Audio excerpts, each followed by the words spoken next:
welcome to part 2 of the English workbench build videos. If you didn't see the first part, you should get back and watch that. Last video got a lot done, and I got the legs all glued up here. So I'm gonna get these out of the clamps here.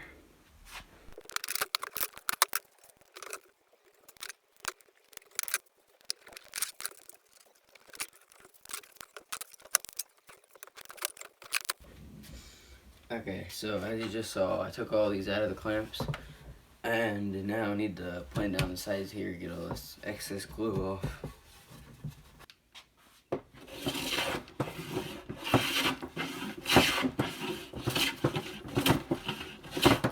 Okay, got all the legs planed, all 4 sides of the legs planed here. It's like 5 seconds for you guys, like 45 minutes for me. Turn that into this right here, big pile of wood shavings. Okay, so I got the legs all planed and everything, but now we need the bottom 2 stretchers. So this piece here is just two 2-foot long 2x4s glued together. That's left over from another project, so we're gonna be using that. And also this piece here, which is from the top of my old workbench, that came off. It's got the big hole here because I had the legs mortised up through. But we don't need this anymore, so I'm gonna be using this for the bottom stretchers. We can cut out a 2-foot section in here and use that for the bottom 2 stretchers. Okay, it's kind of a mess down here, but I cut off the other end of this board here with the hole in it, sitting right here. I cut that off. I already marked out 2 foot right here, so I can cut that off, and then this piece here can be used for the bottom stretcher.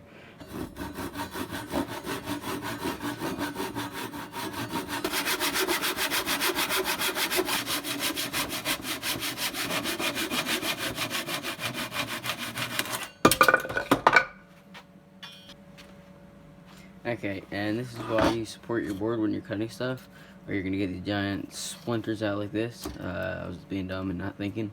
So make sure you do that, or this is going to happen. Also, I got to get this planed down, get all this glue residue off of here and everything.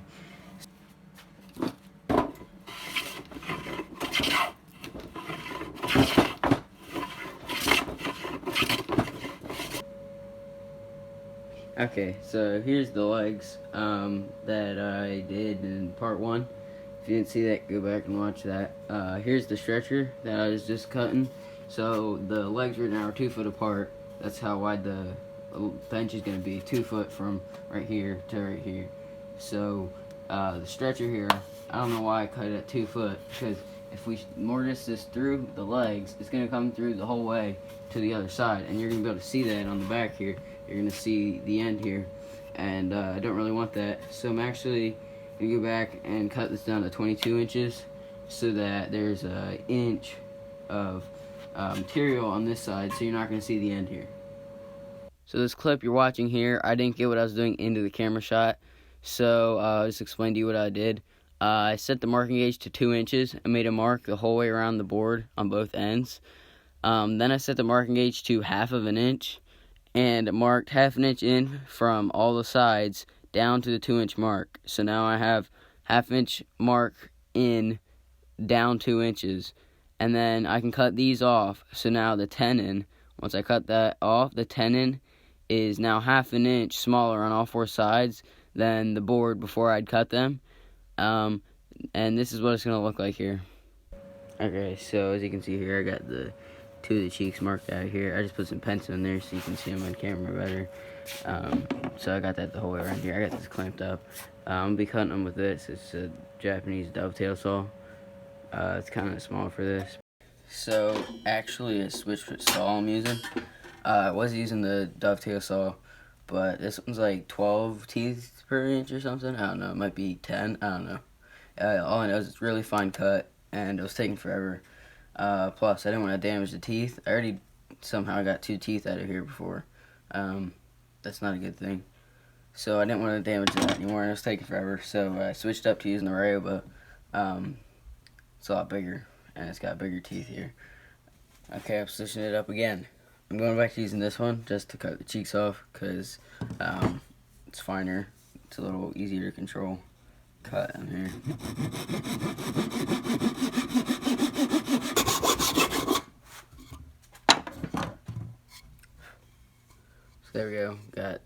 both those cheeks cut off. Got these marked here. I'll just transfer the lines down the side here, and then we can cut these off. And then do the same for this end. Okay, so I got out my Japanese chisels here that I recently bought on eBay. I restored them and everything. I don't know the maker, but there's the maker's mark. I don't know if anybody knows what that is. If they do, I'd like to know. Please leave me a comment. But I got these because I need to square up the shoulders and the tenon here because I didn't cut that quite straight. I don't know if you can see that. So I'm going to use this and try and clean it up a little bit. Okay, got the bottom stretchers cut.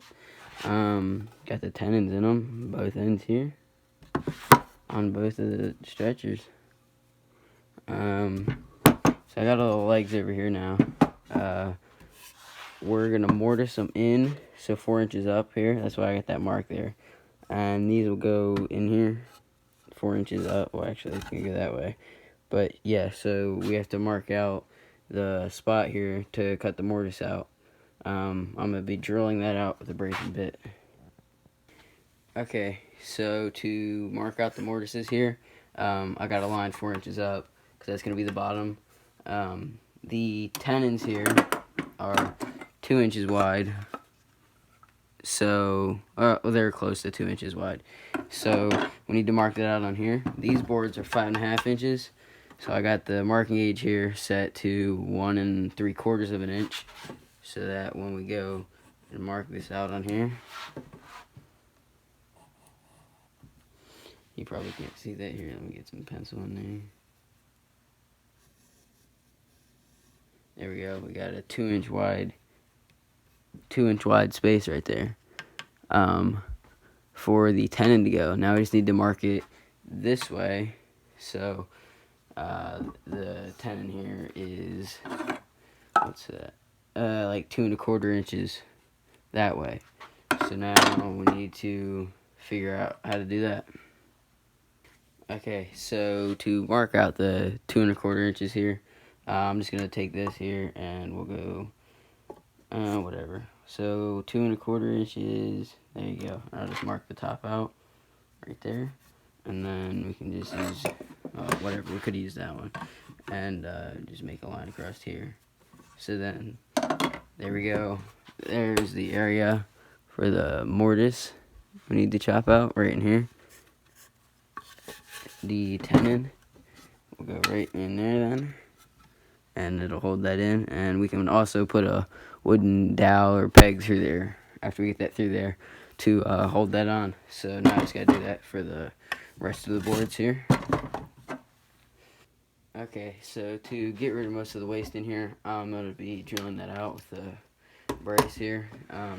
Here's all the auger bits for it. So I'm gonna find what size we need for this. I also got some tape here, so I can make a little flag on the bit, so I don't drill the whole way through the board.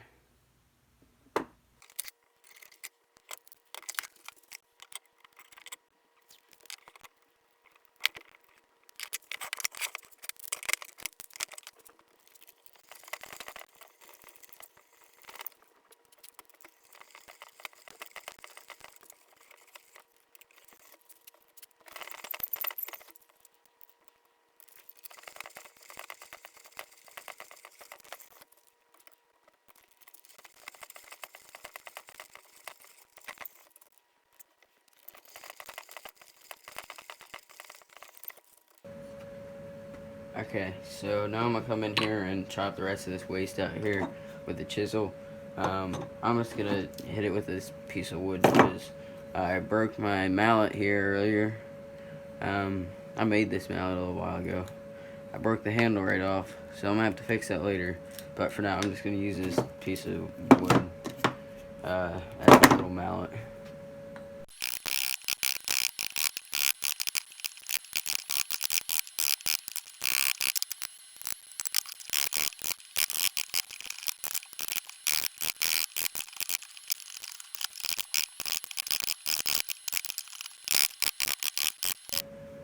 Okay, so I got that mortise mostly chopped out there.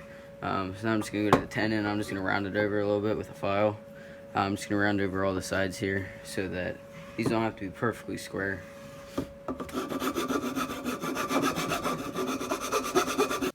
Okay, so here's what the bench is kind of going to look like when it's done. Of course, it doesn't have the top on right now, but I got the bottom stretchers all mortised in there. Right now, I just got the aprons clamped on so you can get an idea of how it's going to look. I need to get the top stretchers in up here, and also there's going to be 1 or 2 middle supports. I haven't figured out how many I want that are going to go right here in the middle and support it. So to do that, we need to screw on another board down here to support that. So this is what it's kind of going to look like. Okay, so I figured out what I'm going to do for the top stretchers. I need to make the top stretchers flush with the legs. Right now the aprons aren't flush with the top of the legs, but I'll plane it down and fix that. So I'm going to make a little like dado here. If you don't know what that is, it's like a little groove or slot here so the board can go in there. It'll support it from the bottom right here. I'll run some screws in from the other side maybe to support that. So I'm going to do that on both sides, and the whole point of those is to support the legs this way a little bit and also support the top of the workbench. Like I said, I'm going to also put 2 more in here. I'm going to attach those a little bit of a different way. So I need to go cut out these stretchers here and cut these dados out. Thank you for watching part 2 of the workbench build. Part 3, I'm going to get the top stretchers cut and all the dados cut in for them. Also the middle supports, and I'm also going to work on the top of the bench. Like I said, thank you for watching. Part 3 should be out pretty soon here. Please like and subscribe the video. That would help a lot. Thank you.